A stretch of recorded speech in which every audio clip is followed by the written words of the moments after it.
नमस्कार, मेरे YouTube channel प्रकाश news 24 में आपका स्वागत है। जैसा कि आपको पता है, बिहार सिविल कोड क्लर्क का 8 तारीख से यानी कल से इंटरव्यू शुरू होना है, 20 तक चलेगी। क्या तमाम बातें, क्या क्या डॉक्यूमेंट ले जाना है आपको, गजेटेड ऑफिसर का कहीं ना कहीं जो बात हो रही है कि सिग्नेचर करवाना है, किस तरह से करवाना है। हमारे साथ नवीन सर जुड़े हैं। सर जुड़ने क्या कुछ लग रहा है सर? इंटरव्यू का तैयारी छात्र कर रहे हैं, आपके पास भी देखे तमाम स्टूडेंट जुड़े हुए हैं, बहुत भीड़ लगा हुआ है सर।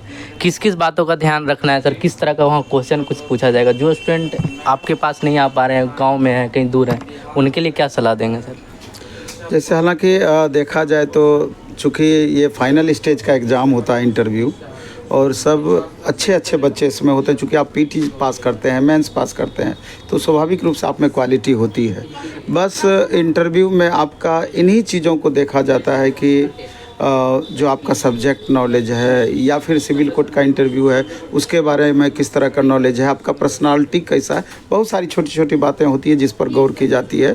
और 8 तारीख से लेकर 20 तारीख तक ये इंटरव्यू चलना है। बिहार के अलग अलग ज़िलों में ज़िला एवं सत्र न्यायालय, जहाँ भी बिहार का अलग अलग ज़िला है, तो चूँकि सिविल कोड का इंटरव्यू है तो हो रहा है इसका।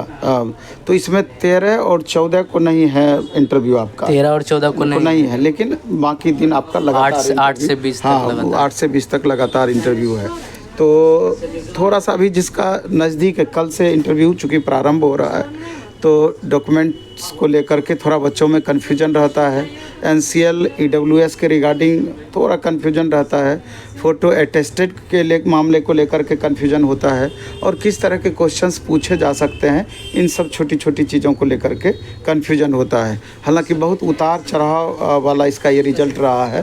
15,000 को लगभग इसमें एक बड़ी संख्या हुई, उसको रिजेक्ट किया गया।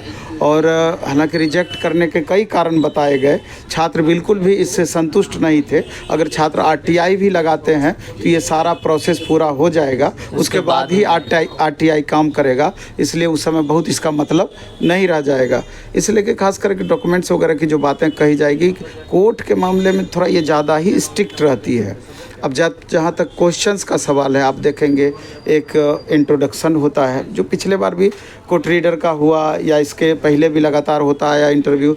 जैसे इंट्रोडक्शन हो गया, फिर इसके बाद सब्जेक्ट से रिलेटेड क्वेश्चन, आपका जो भी ऑनर्स पेपर है या जो भी सब्जेक्ट है उससे रिलेटेड क्वेश्चन हो गया।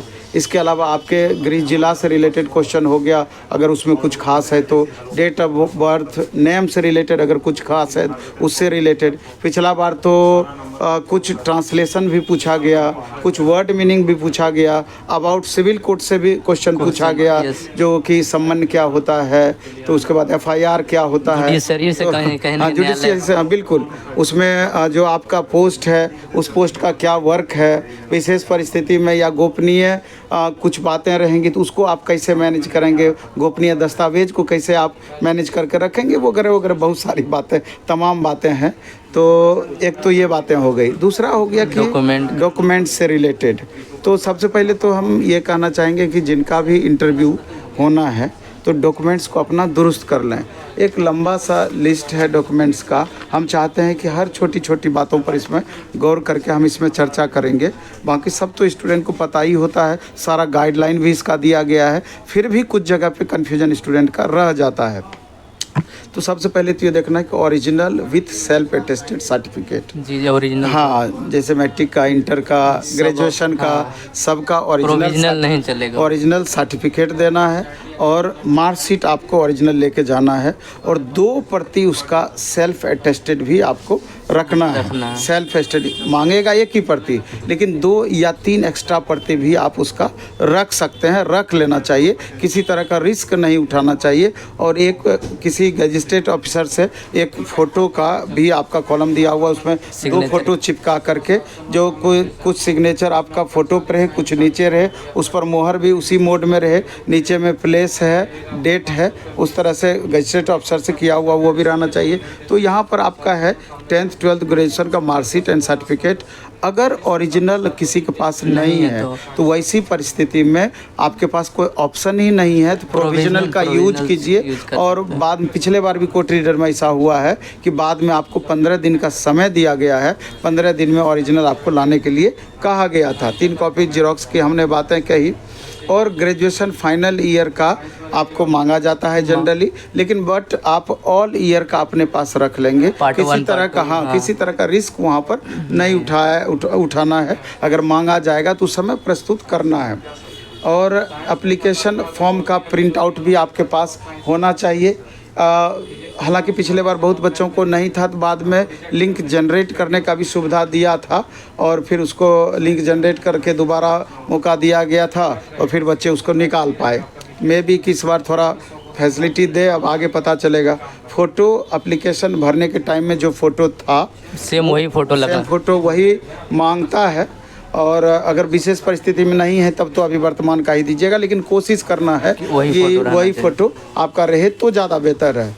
इसके बाद अगर एडिटिंग प्रूफ में जैसे आधार है, डीएल है, उस समय जो आपने प्रूफ दिया होगा सेम वही प्रूफ, हाँ वो प्रूफ आपको लेकर के जाना है।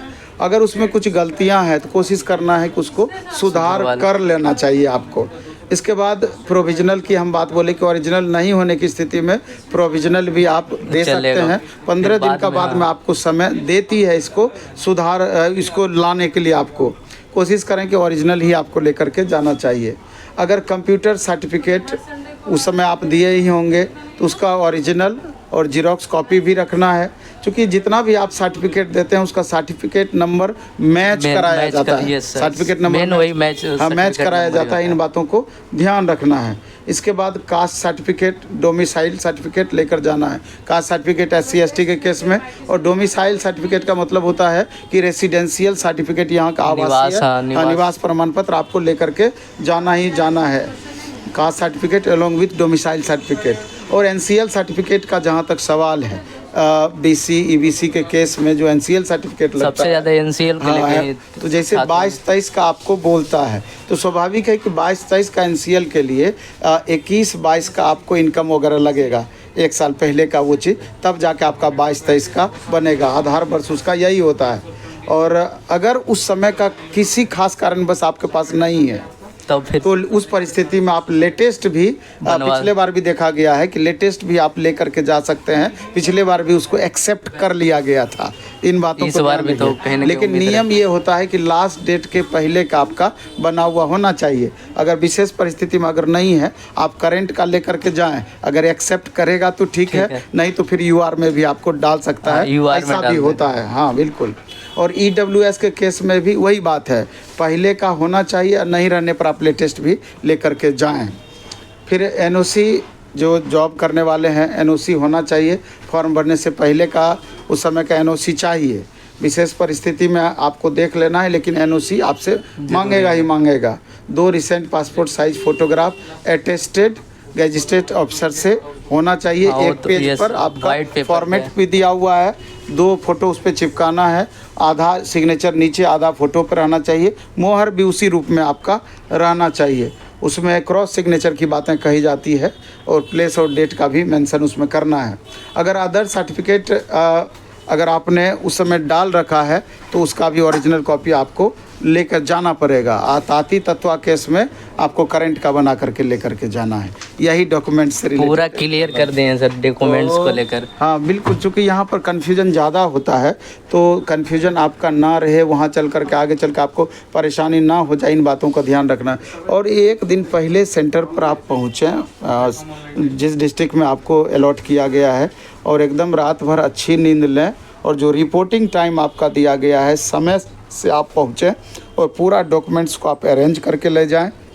ओरिजिनल का एक अलग फ़ाइल बना लें, और उसके बाद सेल्फ अटेस्टेड कॉपी कहता है उसका एक अलग फ़ाइल बना लें, और एक फ़ाइल में एक्स्ट्रा डॉक्यूमेंट्स आप रख सकते हैं। ज़रूरत के हिसाब से अगर कुछ मांगा जाता है तो उसको प्रस्तुत करना होगा। तो जनरली यही बातें हैं, और हमको लगता है कि छात्र जो खुद को होशियार हैं जगह जगह से सर्च भी करते हैं, खुद से भी बेहतर तैयारी करते हैं। प्लेटफॉर्म में भी अभी लगातार क्लास चल रहा हाँ है। सर, देख रहे हैं लगातार अभी 4 यहाँ। पैनलिस्ट उसमें एक सिविल कोर्ट के वकील साहब हैं, वो बैठते हैं, प्लस अलग अलग एक्सपर्ट बैठते हैं, सब्जेक्ट के एक्सपर्ट बैठते हैं, वो चल रहा है। तो बाकी छात्र डेट बाई डेट चल रहा है ना सर, जैसे जिनका फर्स्ट डेट में अभी 8 से मान 10 लीजिए कि शुरुआत में है तो उसको एक एक दिन में 2 मॉक कराया एक जाता है। दिन में 2 मॉक 2 करवा मॉक कराया जाता है, फिर उसका थ्योरी क्लासेस अलग हो जाती है।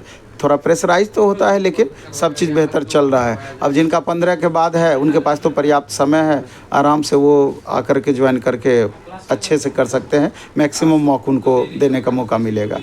बिहार सिविल कोर्ट आपको पता है कल से होना है, मतलब उसका इंटरव्यू तमाम सर पूरा क्लियर कर दिए हैं, क्या क्या डॉक्यूमेंट लगेगा, किस तरह का क्वेश्चन पूछने की चांस रहता है। आप लोग भी तैयारी कर रहे होंगे और तमाम जितने भी स्टूडेंट देख रहे हैं जिनका डेट 20 मतलब पहले 15 के आसपास है, तो आप जुड़ सकते हैं। हाँ, तैयारी चल रहा है बिल्कुल। अच्छा सर, जुड़ने के लिए धन्यवाद जी, बहुत बहुत धन्यवाद। आप लोग भी ज़्यादा से ज़्यादा वीडियो को शेयर करेंगे ताकि जितने भी बिहार सिविल कोर्ट क्लर्क के छात्र हैं जो देने जा रहे हैं इंटरव्यू, वो तमाम जितने भी सर बताएं कि डॉक्यूमेंट को क्लियर करके रखना है, सभी लोग क्लियर करके रखेंगे। उम्मीद करते हैं। आपका क्या ओपिनियन कमेंट में ज़रूर बताएंगे। जुड़ने के लिए धन्यवाद।